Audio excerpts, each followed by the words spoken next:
practitioners of the transnational Islamic piety movement, the Tablighi Jamaat, aspire to create a transcendental Islamic community through a distinct form of face-to-face preaching or dawat. So I'd usually say when I'm giving a talk, aapka dawat ke liye aapka bahut shukriya, and I feel the term has more of a significance in this context. So Husham Madid, Dr. Arsalan, and thank you for being here. And I just wanted to start with more of the general personal questions. What motivated you to choose this subject, and what do you feel that your kind of main contribution is through this book? Well, first I'd like to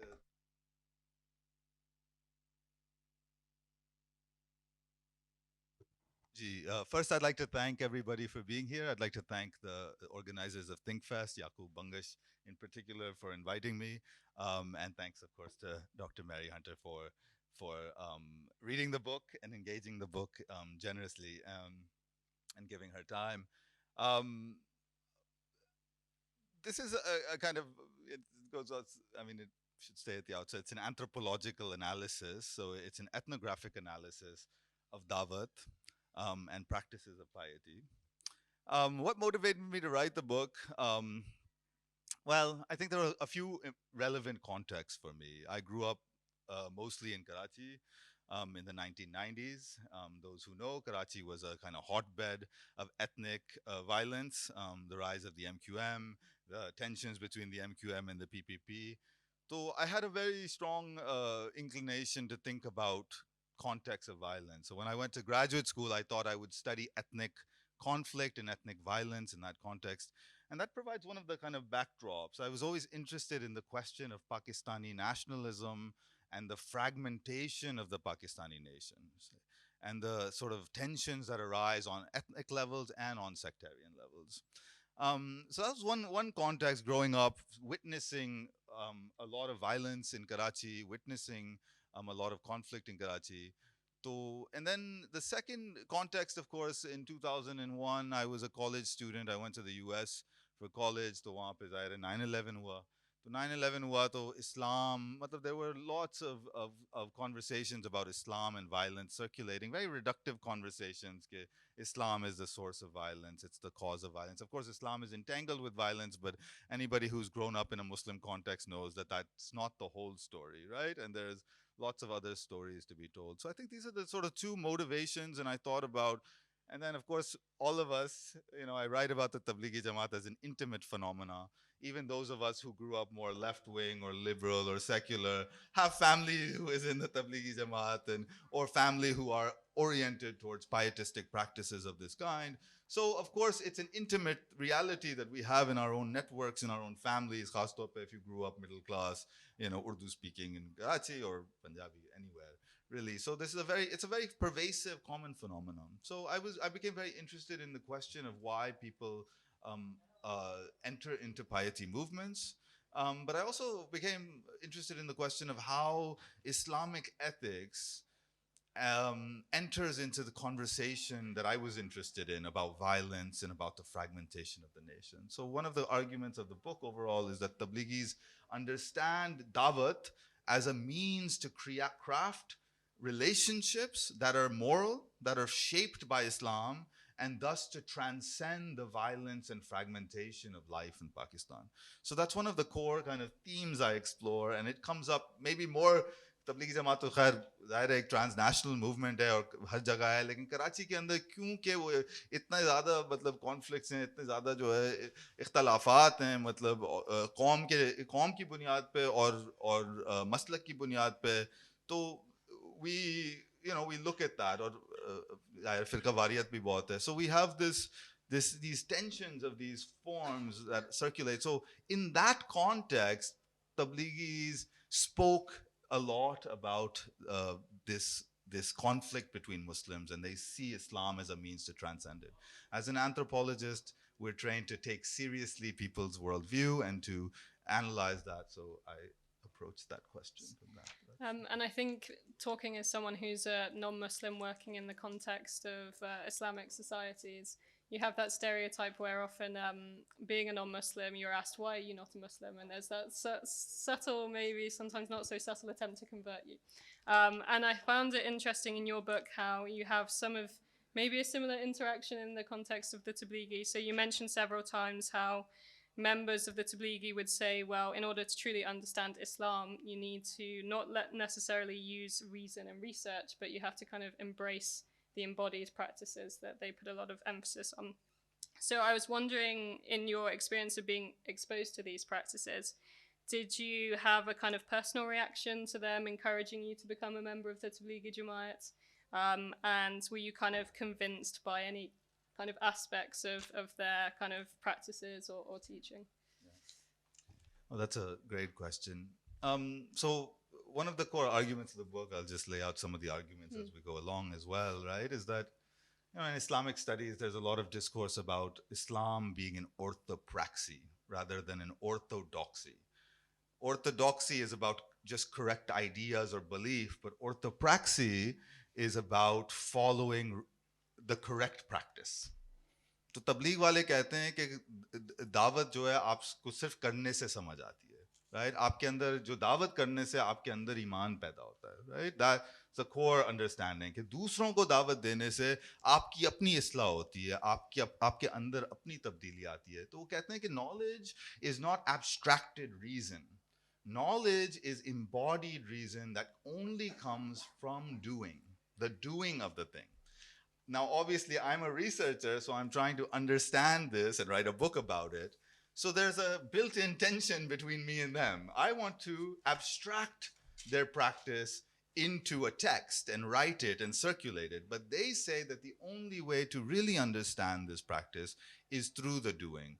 So anthropologists, of course, do participant observation, those who know. So I was doing the practices. So a lot of the book unfolds in them trying to say कि इस्लाम जो है वो एक किताबी मजहब नहीं है, ठीक है? मतलब we think of Islam as a book religion, a religion of the book, but वो कहते हैं किताबी मजहब नहीं है, इस्लाम एक अमल है, ठीक है? आपको और दावत जो है वो एक अमल है, उसको करने से ही समझ आता है. So they kept on repeating, these are common tropes within the Tablighi Jamaat, and so they would try to pull me into the practice, to do the practice. And so a lot of the analysis of the book is about the micro, is a kind of micro analysis of the practices of Dawat as they produce subjects, ethical subjects, and how they produce a certain kind of social world, right?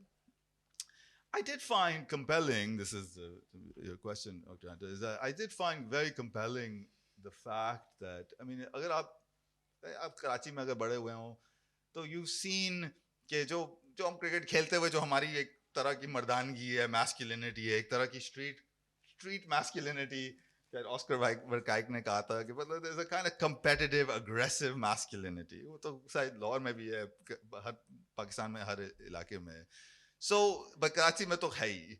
And so I think that when you enter into the Tablighi Jamaat, you do find that there's a certain mode of akhlaq and there's a certain mode of care, khidmat, ek dusre ki khidmat. Kya aap jo hain wo tabligh pe ja rahe hain to koi aapke liye jo hai aapne wuzu karni hoti hai to they help you, someone is there to care for you to do the wuzu, and so there's a lot of practices of care. So I became very interested in this question of care within the context of Islamic piety movements, interactional care. And a certain kind of, I argue in my work, a certain kind of soft masculinity, right? So one of the arguments I make is that, so did I find it compelling? I found that aspect of it important and interesting and compelling in contrast to a world that many scholars have analyzed of the rise of masculinity and violence that characterizes urban life in Karachi, large swaths of urban life in Karachi. So I found that to be a compelling understanding of that, the interactions and the ethics of those interactions, and that's really what the book is an analysis of. Obviously, I don't agree. We part ways. They have ideas about gender that I do not agree with. So, parda is a very strong emphasis within the Tablighi Jamaat, and I don't agree with all the aspects of that. Because of the ideas about parda, I ended up doing mostly research among men, so that's a limitation. Ethnographic research always poses limitations. So I did research among the men. So I didn't agree with ideas that they had. जो मस्जिद में ज़्यादातर मर्द होते थे, घर पे जो है औरतें होती थी.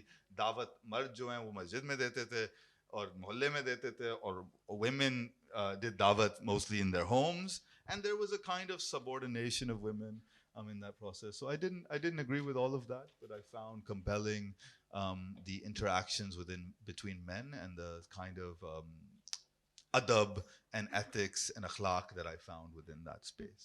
So Yeah, we'll hopefully come on to the issue of gender a little bit later. Okay. But what I found interesting is the idea of dawat being quite a performative concept, and you describe it as a means of ethical self-cultivation.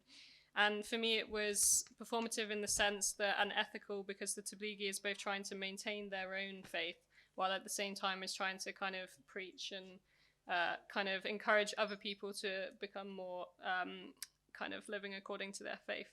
So you talk also a lot about this sense of anxiety and doubt within members of the Tablighi Jamaat. And you say that, do you think that maybe like Dawat then becomes like a means of self-actualization, in the sense that because they're feeling like they're having to perform to be the very thing that they're actually trying to encourage the people that they're preaching to kind of be. So they're making that way of life into a sort of habit through that kind of performative practice. What's your take on that? Yeah, I think the one question I get a lot is, oh, they say that this transforms men in this way, but does it really? Right? This is a very common question I get, especially in liberal spaces. अच्छा लोग कहते हैं ये बात, लेकिन ऐसा होता नहीं है इनके अंदर.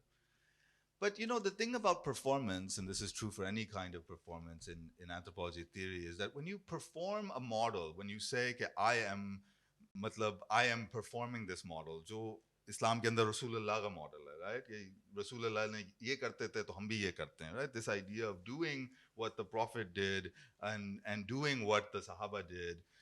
Now, I'm not saying that what Tablighi say this transforms them in exactly that way, but what it does do is it produces a public idea about how one should act in the world. So when you perform, this is true for Marxists, this is true for anarchists, it doesn't really matter what you are. If you publicly constantly proclaim an idea, then people hold you to that idea. कि यार ये तो बंदा जो है ये बात ये करता है और करता दूसरी चीज है. So my argument is that the performance of piety does in fact produce a world that demands a certain kind of judgment. ठीक है कि अगर आप कह रहे हैं ये बात और आप इस तरह perform कर रहे हैं तो people hold you to that. So I analyze, for instance, the idea of beards. हम लोगों को लगता है मतलब the beard for tablighis becomes a sign that represents them in a certain way, and thus they say कि अब तो हम तबलीग वाले हैं. People are going to hold us to this standard, so we must act as if we are following the example of the Prophet. So one of the core arguments I make is that when you stand in front of people in a very public way and make an expression of any ideology, then that commands a certain kind of space of judgment of you. Mm-hmm. And so it does have some, not fully, but some transformative power. And that's why the Tablighi Jamaat is very performative. Agar aap Tablighi walon ko dekhenge chalte hue, to you know that they're doing dawat. And the fact that you know that they're doing dawat is what they see as the basis for their self-transformation. Mm-hmm. Ab hum tabligh wale hain, ab log kahenge ki ye Tablighi Jamaat ke saath hain, and there are ethical expectations within that. So that's how I analyze and explore the process of dawat as a type of performance. Mm-hmm. And I think on the issue of dawat further, I wanted to connect two issues that I saw in your book. First is, again, the sense of anxiety among the Tablighi members. And I wondered whether that anxiety is exacerbated by the fact that they're opposed to this concept of innovation in their faith. Bid'at, is that correct? Bid'at. So I wondered if, because every time they go to engage in dawat or preaching, they risk engaging in innovation, because the slightest change of word or phrase could be considered maybe to some as innovation. So I wondered what your take on that is. This is not true for Tablighis only, but this is true for all of the Deobandi movement, right? The Deobandi movement was a movement that begins right in the 19th century.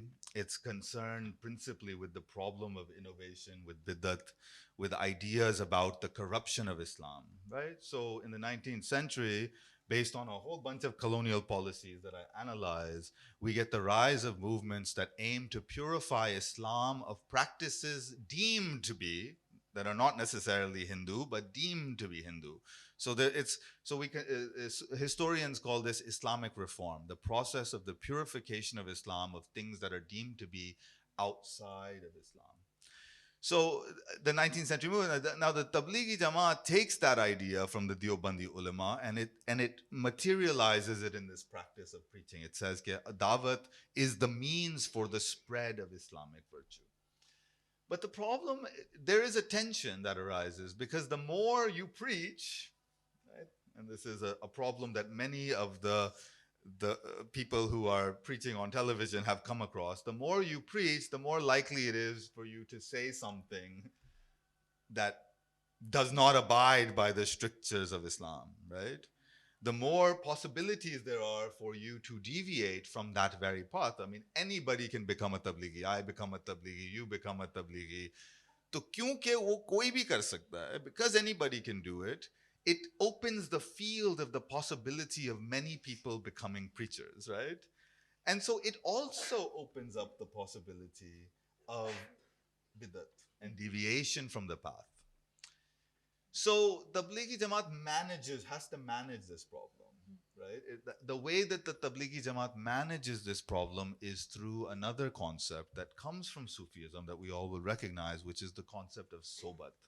अब सोबत तो हम कहते हैं कि किसी की भी सोबत में हो ना, लेकिन सोबत की जो रूट है वो जाहिर है सहाबा ही है, right? The sitting in the companionship of those who are more pious than oneself. The reason that the Tablighi Jamaat has such emphasis on the Jamaat, ijtamai amal, they say दावत इनफरादी अमल नहीं है, individual practice, but एक इज्तमाई अमल है. इसका मतलब ये है कि वो you have to do this with other people, and the reason you do ijtimai is it's an ijtimai amal is because the sobat that you practice with other people is a means to manage the problem of bid'at, right? So tabligh wale कहते हैं कि okay, the television preachers, for instance, this gets us into lots of things that I talk about in the book, that Dawat is a face-to-face form of preaching. Television preachers are preaching online, but if they're not doing sobat, they end up saying things that deviate from the path. And so there's a really strong emphasis in the Tablighi Jamaat on physical presence with other people who are more pious. Same way जो पीर मुरीदी में है या शेख के साथ आपकी सोबत, आप बैठते हैं शेख के साथ तो वो शेख के जो all those virtues that you get from the sheikh, right? So the Tablighi Jamaat takes this Sufi model of sobat and it diffuses it through the Jamaat. तो जमात के अंदर बैठने से जो है वो आपके अंदर एक तरह का डिसिप्लिन आता है. सही है. So that's really the argument I make, that there's a kind of internal tension, right? Another problem related to this is the problem of takabbur, right? अगर आप लोगों को दूसरों को दावत देते हैं तो वैसे तो आपके अंदर इनकसारी ह्यूमिलिटी आनी चाहिए, लेकिन क्योंकि आप लोगों को दावत दे रहे हैं तो आपके अंदर तकब्बुर भी पैदा हो सकता है, right? And so the idea of hubris becomes a problem. अब कोई स्टेज पे बैठा हुआ है तो बयान दे रहा है आपको, तो जाहिर है उसके अंदर भी एक वो आ जाता है ना कि I'm the bigger person. तो इस मसले को मैनेज करने के लिए जो है तबलीग वाले जो हैं, तबलीगी जमात में they place very strong emphasis on जमात की सोबत. और जमात के अंदर बड़े होते हैं और छोटे होते हैं, वो बुजुर्ग होते हैं और जिन्होंने 4 महीने लगाए होते हैं. एक पूरा स्ट्रक्चर है जो मैं एनालाइज करता हूँ. There's a hierarchy. So when you sit in that sobat, that, my argument is, it disciplines you and it restructures you and it manages the problem of hubris and it manages the problem of bid'at and anxiety. This brings me on perfectly next to my next question, and I want to discuss a bit about the Tablighi Jamaat in the context of contemporary social issues. and particularly on this issue of hierarchy. So you talk about in your book how part of the attraction of the Tablighi Jamaat is because it rises above caste and creeds, that's what they say, and that there's some degree of kind of a chance for everyone to have their voice within the kind of Tablighi Jamaat. But I wondered if this emphasis on rising above caste and race is kind of undermined to some degree by its spiritual genealogy.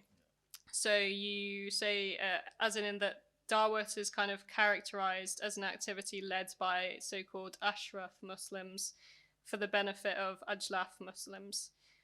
So I wondered if you can talk a bit about this tension then between that kind of emphasis on rising above caste and creed, while at the same time there's this emphasis on Ajraf versus Ajlaf.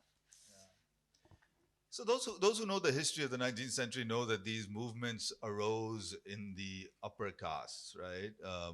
And their understanding of corruption or biddat and the idea of purifying Islam was that जो गरीब तबका है, जो low caste तबका है, that tabka has converted from Hinduism, right? And its recent conversions from Hinduism, and this was a generic kind of idea, meaning it was never actually, like, they didn't historicize it exactly, but they said कि जो आम आदमी है, जो गांव में बैठा हुआ है, उसको जो है basics नहीं पता होते इस्लाम के. तो हमने जो है, हम पढ़े लिखे लोग हैं, हमने जाके जो है, we are supposed to give these to them, right? And so it starts as this upper caste project of transforming lower caste people and purifying practices. Now, what are those practices? Many of those practices are deemed to be Hindu, but are many associated with the Pir Muridi, with the shrine complexes, with the Sufi saints, right? And so there was a kind of effort to eliminate these practices, especially those practices deemed too close to Hinduism. Okay, so it starts as this upper caste project, but of course, as the Tablighi Jamaat has spread, one of my arguments is that it has now incorporated all kinds of people. There's been a kind of reversal, right? अब तबलीगी जमात में हर तबके का इंसान है, हर cast का इंसान है, हर ethnicity के बंदे हैं वहाँ में. तो there's basically everybody of every kind of person is in the Tablighi Jamaat, and there are lots of poor working class people in the Tablighi Jamaat, lots of middle class people. So it's no longer this upper caste project. It really is incorporative. And so one of the arguments I make, I guess, that I'll reiterate is that Pakistan's this brings us also into Pakistan's context, which is that Pakistan's nationalism is a elite caste ideology also, right? Which is to say, its project of Islamic reform was, by the state, has always been this imaginary of these poor people that need to be given the proper education. But Tablighi Jamaat ke andar aake jo hai, one of my arguments is that there are lots of people that come into the Tablighi Jamaat who come from villages, who come from small towns, who are newly urbanized, and they carry within them the stigma of being lower caste. I mean, आज आयशा जलाल ने मतलब एक talk जो दी थी, she was talking about Sir Syed Ahmad Khan. I mean, Sir Syed Ahmad Khan is completely clear, and the Aligarh movement is a completely clear caste ideology. Like, Sir Syed Ahmad Khan says that higher level education should only be reserved for the people of this Ashraf status. So these are, like, this has been inherited by Pakistani nationalism. It's been inherited by the Pakistani state. So Tabligh affords a possibility for self-transformation for many kinds of people who are deemed marginal, right? Who are deemed outside of that. Sorry, we're going to ask. Oh, yeah. But I think what you're getting at is that there is still some of those ideas strongly in that. जो पाकिस्तान के अंदर caste system है, it's not like the Hindu caste system. It really is a genealogical system कि हमारी जात जो है वो बड़े सगीर के दायरे में के अंदर से आई है या बाहर से आई है, right? Like या तो our lineage is Arab, or our lineage is Central Asian, versus our lineage comes from within the space of South Asia. So that's a big structuring factor of hierarchy in Pakistan. So I think that the Tablighi Jamaat claims that anybody can transcend it, but in many ways that are hard, I think, to fully grasp. It does also reproduce class ideology, in the sense that the people that end up rising to the top still end up being somewhat upper middle class or upper class. And because there's this idea that the depth of your lineage or your genealogy determines how easy it is for you to be Muslim, how pure your Islam is. People who rise to the top, jo buzurg bante hain, they continue to maintain this. So I think there's some tension in there, but it certainly still affords the possibility for many people. अब आप पाकिस्तान के अंदर जो जहाँ class mobility है भी, लेकिन बहुत कम है. If you can get a thele wala who is a tablighi, but it brings a certain kind of sense of self, a certain kind of sense of confidence that comes with having attached yourself to the original generative moment of Islam. The original moment of Islam. Now you're tied to that. That's the source of yourself.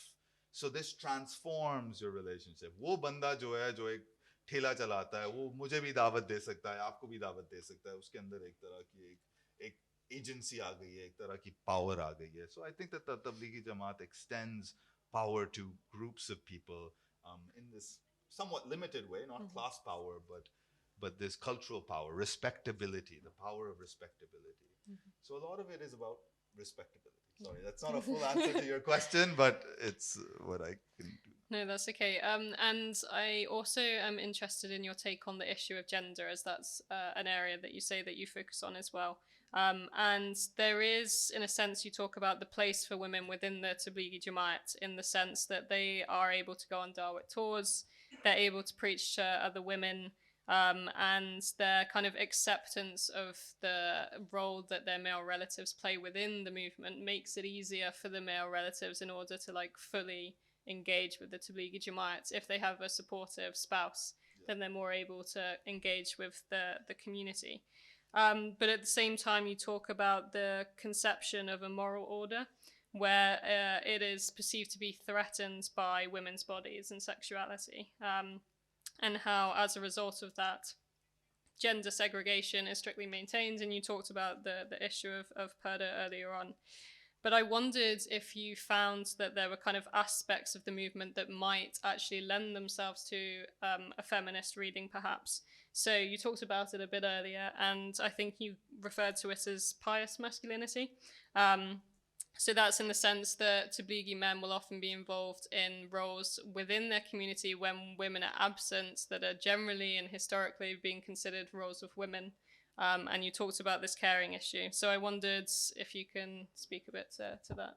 I mean, I would not call it feminist. I would not call it feminist because I think it reproduces a very patriarchal hierarchy. So I might get some pushback for that, but I think that it maintains that hierarchical arrangement between the home as a subordinate sphere that women are in, and the outside, whether that be the mosque or that be right the public space that men are in. Of course, all of the piety movements also afford some agency and power to women.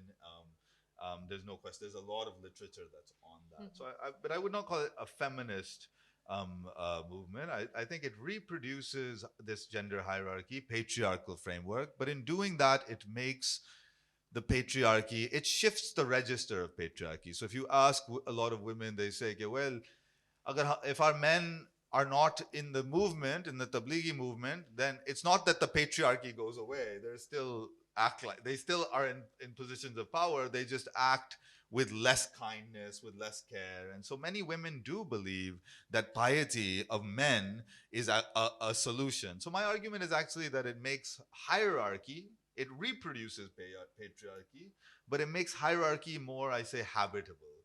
It makes it shifts the register such that some of the negative qualities of patriarchy are regulated and managed. And so that's what I mean by pious masculinity. And I believe that many women, actually, I've met many women who encourage their own husbands, fathers, sons to join the Tablighi Jamaat because they believe that that would improve relations in the home. this is something that is hard for many of us who believe in more equal relationships, including me, to accept. But lots of movements around the world that are also women are very actively engaged with are not feminist movements in the sense that they're dismantling patriarchy, but actually movements that take gender difference and gender hierarchy as a given, as a natural given, but shift and make that a kind of space to inhabit. I may not agree with this, or someone may not agree with this, but lots of movements around the world, Pentecostal Christianity, for instance. Friends of mine have done research on the spread of Pentecostal Christianity. One of its arguments in Latin America and Africa is that the church becomes the site for the reform of men against these problematic characteristics. So my argument is encourages male responsibility. I will openly admit that my access to women was somewhat limited because of the expectations of parda and that. So the other people who are doing this research have done this research. If there are any students in here, I encourage you to write about women, and if that disrupts what I'm saying, then that's great also. So I would not call it feminist, but I think it reproduces patriarchy, but it shifts the register to make it and I think that that's a huge social phenomena analytically that we have to analyze. So one of the big arguments of the book is that in a world of crisis, political, social crisis, left-wing movements and progressive movements want to dismantle hierarchies. But many conservative movements are the most popular movements in the world that do the work that the Tablighi Jamaat is doing. Manage and reframe hierarchy in a way that makes life a little more manageable. And that's a response also to this system of crisis. I think it's good I just got showed the 10-minute mark because I was about to do what every academic hates, and that was me going to ask you a question that's based on my own research research interest. So what I'll do instead is I'll open up the floor to questions. So please raise your hand. Would you prefer to take one at a time, or? Yeah, we'll take one at a time. One at a time. Okay, this gentleman in the red first, please.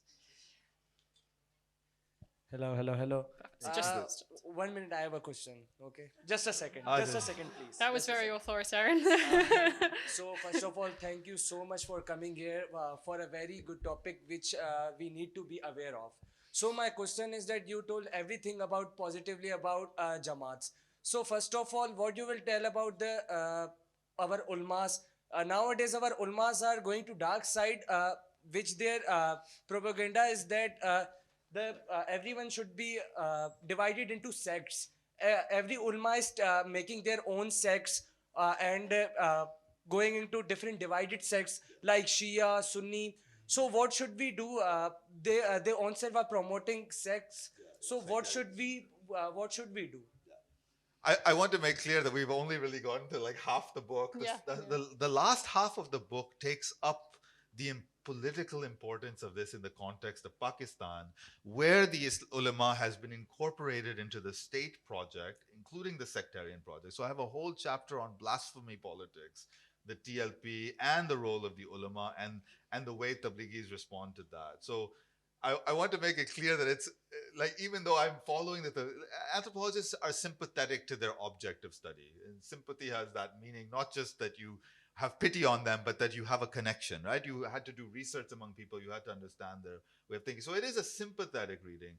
But by no means, as I say, the patriarchal structures are reproduced. And the structures even of the Pakistani state are reproduced in the Tablighi Jamaat. I make that clear in my argument because in many ways, in FATA, okay, formerly FATA, in Balochistan, people will, when I gave presentations, they would say, "Yahan to riyasat jo hai na, riyasat promote karti hai inko, taaki ye depoliticize kare logon ko."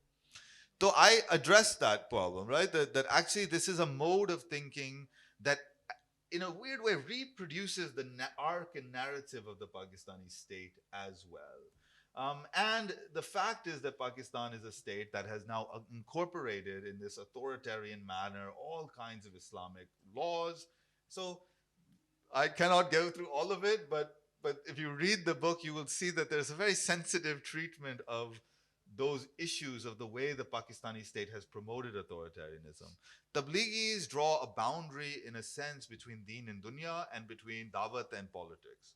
It doesn't mean that they're not political, but it means they respond to political crises different than the Jamaat Islami does, than the JUI does, and these other groups. So there's इस तरह के comparisons आप किताब में आपको पढ़ने होंगे तो उसमें हैं already.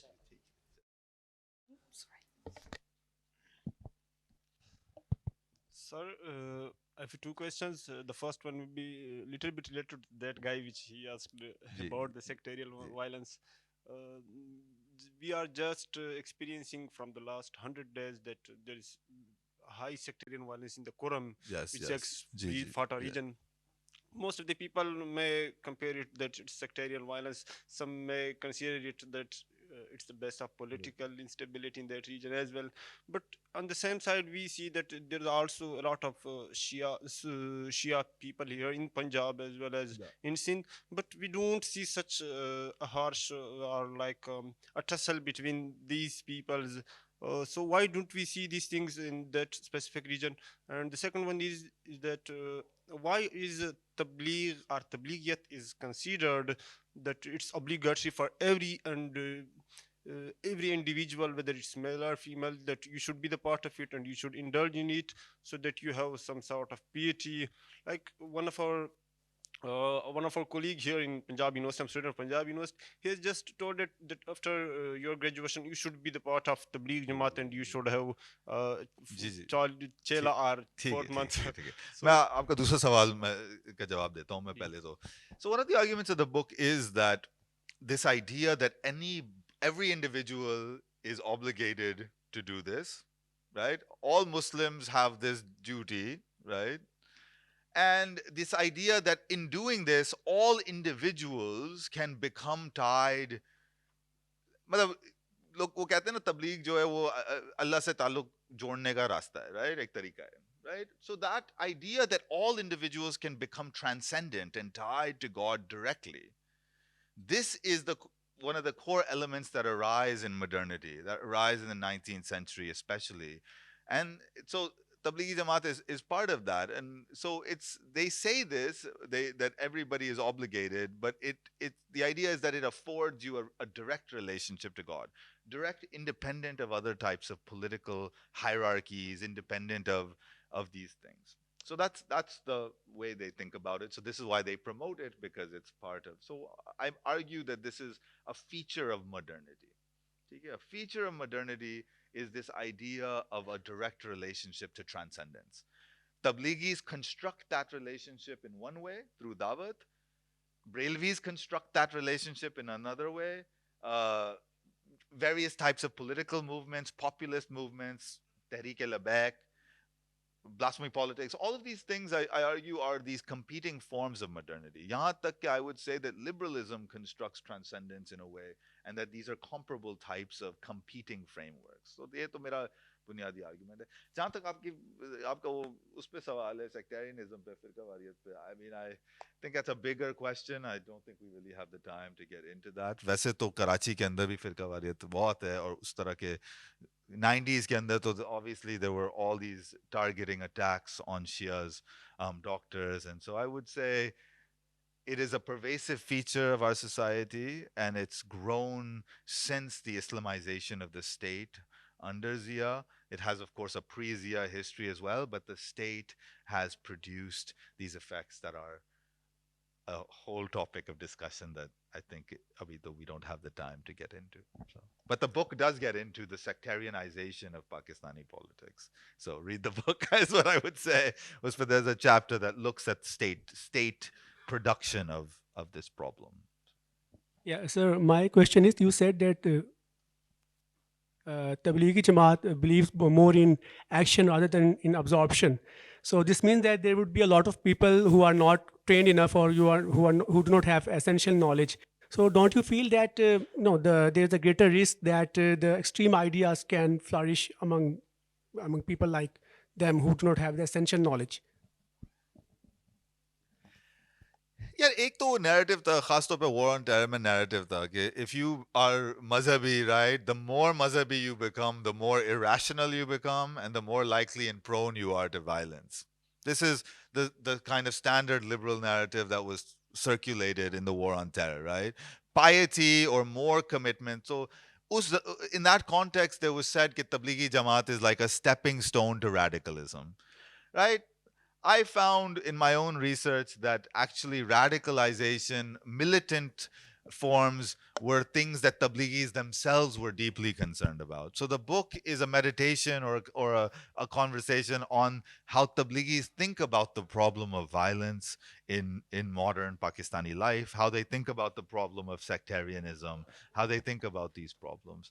So I think that it's true that anybody can be radicalized in a context, but I think हमारे ideas जो हैं, there's a lot of research on how in Europe जो लोग ISIS में गए, they were new converts. You know, this guy Olivier Roy has written a book on this. How many of the ISIS people that joined ISIS in Europe they didn't go through madrasas or they didn't have any traditional training. They actually were just directly converted into ISIS. So I think that these pathways to militancy, jihad, and radicalism, they have to be examined. And there are different types of pathways. One pathway has been our militarization of madrasas. So ये सारी चीजें analyze करनी पड़ेंगी. But I don't agree with the idea that religiosity, piety invariably leads in this direction. So I would push against that narrative. We only have time for one more question, I'm afraid. So the lady in the middle. Hi, sir. Sir आपने कहा है कि तबलीगी जमात वाले इस चीज़ पे believe करते हैं कि ऑन फील्ड ऑपरेशन होना चाहिए रादर दैन आप बैठ के सिर्फ अपनी इस्लाह करते रहो. Do you really feel that कि आप अपनी तबलीग तो अपने आप से स्टार्ट होती है ना, you didn't feel the real essence of Islam और आप तबलीग करने निकल जाते हो तो इसका दूसरों पे इम्पैक्ट होता है. फर्स्ट ऑफ ऑल दैट, और इसकी एग्जांपल ये अगर ऐसा है तो हम देखते हैं कि रायवंड का इज्तिमा जो होता है वो हज के बाद दूसरा बड़ा इज्तिमा होता है तकरीबन. तो इतने लोग इकट्ठे होते हैं उलमा, तो उसका स्टेट को और फिर इंटरनेशनली ये होना चाहिए कि आप पता नहीं इतने उलमा इस्लाम के इकट्ठे हो गए हैं तो इसका क्या इम्पैक्ट आएगा. और हमने कभी नहीं देखा वो एक इज्तिमा होता है पूरे पाकिस्तान से और इंटरनेशनली भी लोग इकट्ठे होते हैं और फिर अपने घरों को चले जाते हैं. उसके बाद हमने सोसाइटी में चेंज तो कभी नहीं देखे. तो इसमें आप क्या कहेंगे कि कोई खराबी है या खामी है, क्या कमी है? नहीं मैं तो इत्तेफाक करता हूँ आपसे. जाहिर है मैं तो नहीं समझता कि ये उस ट्रांसफॉर्मेशन का जरिया है जो तबलीग वाले खुद कहते हैं जरिया है. Right, I don't think that दावत is going to fix Pakistan's crisis of reproduction, which is what I would call the national crisis of reproduction. I think that there are a lot of political and economic issues that Dawat does not address that underlie these problems. I think that when you examine, yahi mera kehne ka matlab tha, when you examine these practices in the micro level, you start to see what motivates people to enter into them and the transformations that happen within their sphere and how they understand this islah of the self to transform their family life, to transform their life. So I tend to be a classical left type person. I believe that transformation has to be political and economic transformation. But I think that it's important to take seriously these movements, especially their popularity and their efforts to manage crisis, whether that be in the domestic sphere, right, which is conflict in the family, or it be in the public sphere, which is violence, crisis. So the book is not a card-carrying commitment to their ideas, for the record. It examines those ideas, but it also parts ways. So I don't find this to be the solution. I think the solution is a good economic system that distributes wealth evenly, that produces an educational system, and so I think a lot of our radicalism and a lot of the sectarianism are born out of resource conflicts and ideological issues tied to the Pakistani state's ideology and stuff. So that's all my 2 cents on that. I'm afraid that's all we've got time for, but hopefully Dr. Arsalan will hang around outside if anyone has any questions for him. I also please do buy the book because it really is an accessible and interesting read. And I think all of the questions showed the fact that we do need to read it to see, especially the last chapter on the issue of blasphemy politics in Pakistan. So please do get a copy. The readings one, especially, I think is now out, isn't it? So please do get a copy of that. Aapka waqt ke liye aapka bahut shukriya. Allah Hafiz. Thank you, man.